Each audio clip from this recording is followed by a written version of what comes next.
భారతీయ సినీ దిగ్గజం తెలుగు తేజం నట సామ్రాట్ స్వర్గీయ అక్కినేని నాగేశ్వరరావు గురించి ఆయన కళారంగానికి చేసిన సేవల గురించి మన్ కీ బాత్ కార్యక్రమంలో ప్రధాని నరేంద్ర మోడీ ప్రస్తావించారు.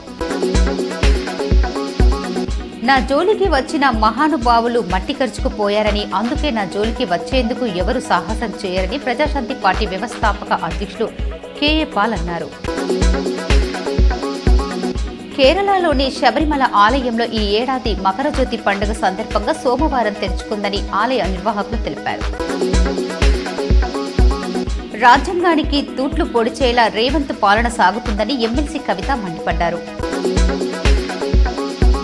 ప్రజావాణి కార్యక్రమానికి ప్రాధాన్యతనిస్తూ ఫిర్యాదులను సత్వరమే పరిష్కరించాలని కలెక్టర్ రాజీవ్ గాంధీ హనుమంతు అధికారులకు సూచించారు.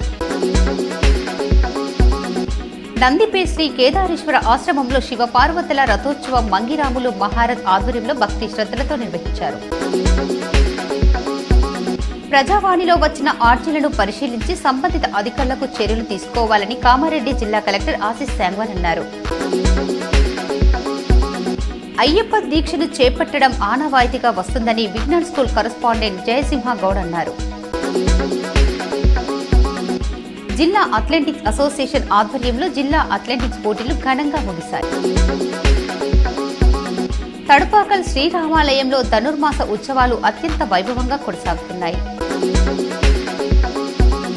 మాజీ ప్రధాని మన్మోహన్ సింగ్ మరణాన్ని కాంగ్రెస్ రాజకీయం చేస్తుందని అర్బన్ ఎమ్మెల్యే ధన్పాల్ సూర్యనారాయణ పేర్కొన్నారు.